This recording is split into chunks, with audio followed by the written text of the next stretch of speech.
Good morning, friends. It's Bob again, bringing you another daily Devo. I just want to thank you for joining me today. Yesterday, we started a new service format, kind of a thing where we had a 9 a.m. outdoor service and a 10:45 a.m. indoor service. Again, I want to invite you to that.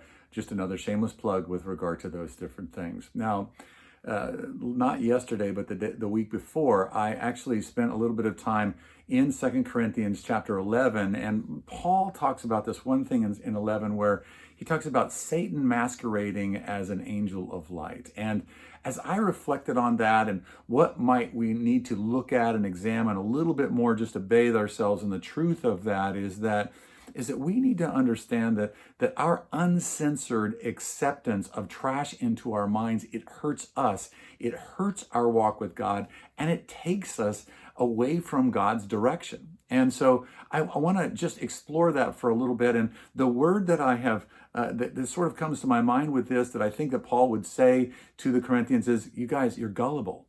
You're gullible. You're easily persuaded to believe something that isn't the right thing to believe. And Paul wants to challenge them in that, and I believe it challenges us too, is are we gullible? Or that's not the right question. How gullible are we? And in what areas are we gullible? So that is that we accept ideas and all kinds of things into our minds that we shouldn't. We accept ideologies and ideas and values that our culture sort of rams on it. You got to be slim, you got to be strong, you got to be assertive, you have to be this way or that way, you have to be healthy, you have to eat like this, you have to do these different things. And the culture squeezes us into a mold. We also take in an uncensored way, we also take in images on the, is constantly, on the internet or on TV or in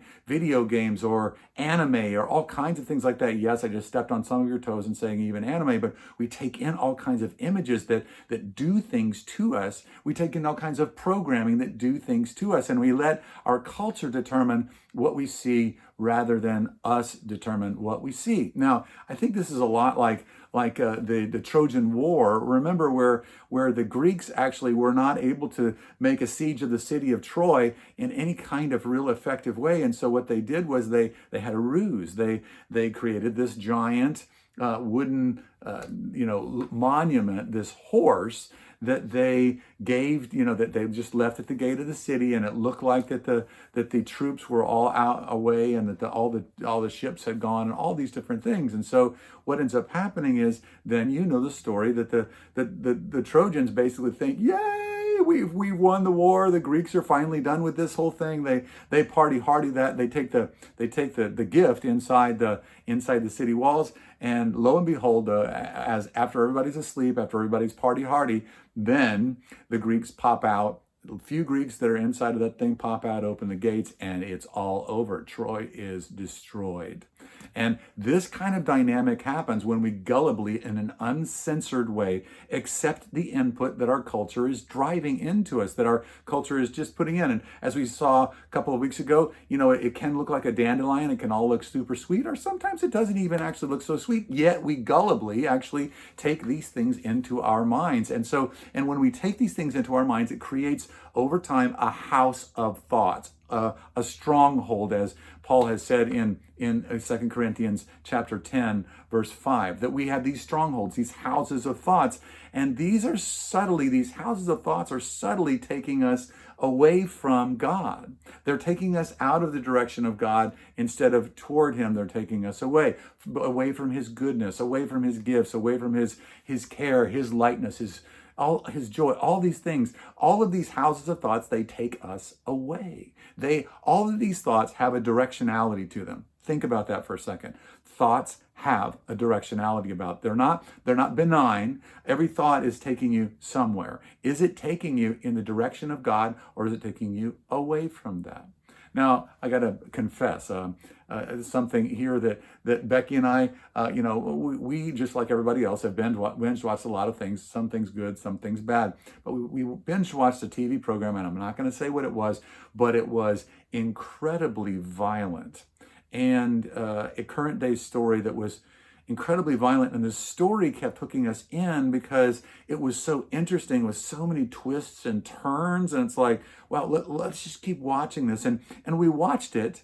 We watched like a lot of it. And then at the end, when the thing finally ends, it's like it ended sort of like a Shakespearean novel where everybody dies essentially at the end. I was just like, oh, what did we just do? It wasn't a sexual thing. There was not any, illicit sex in the whole thing. It was just violence and violence and violence. And by the time it got done, I felt defiled.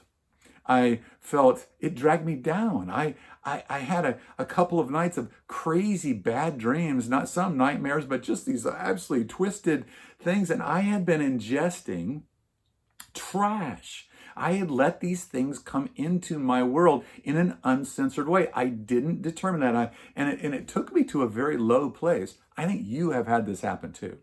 And we need to stop in a gullible way just accepting all of the garbage that the enemy throws at us in this. Now, you can get uncensored wrong. Now, all of you know that. And so many of us Christians are so afraid of becoming legalistic. We're afraid of becoming rigid and these different things because we've seen that uncensored can go wrong, that it can be basically a culture of no. We say no to everything. We say no to joy. We say no to, I don't smoke, I don't chew, I don't go with girls who do. It's a no culture. You think about the Amish, and it's like, we all look at that and think, well, there's something beautiful about the simplicity of that, but it's basically saying no to everything. No to clothes, no to technology, no to a whole bunch of things that are good. That's I would say a no culture that we are trying to avoid.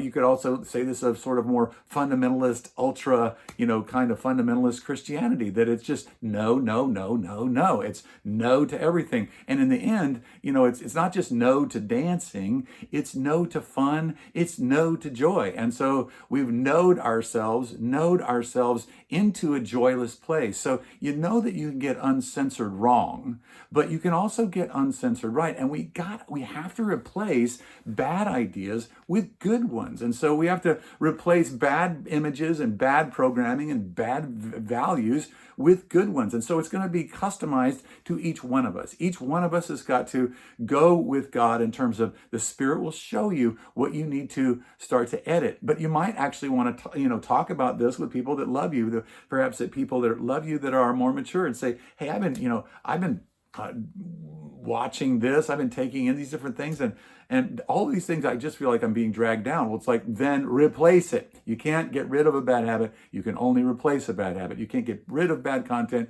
You have to replace it with good content. That you have to replace these things, and you go after it volitionally. You make the choice. You just say, I'm not going to watch that kind of programming on TV. I'm actually going to turn off the TV and I'm going to read a good book. And if you needed some suggestions on reading good books, ask somebody that that is a good reader and that reads good stuff, and read a book. Read a great fiction book.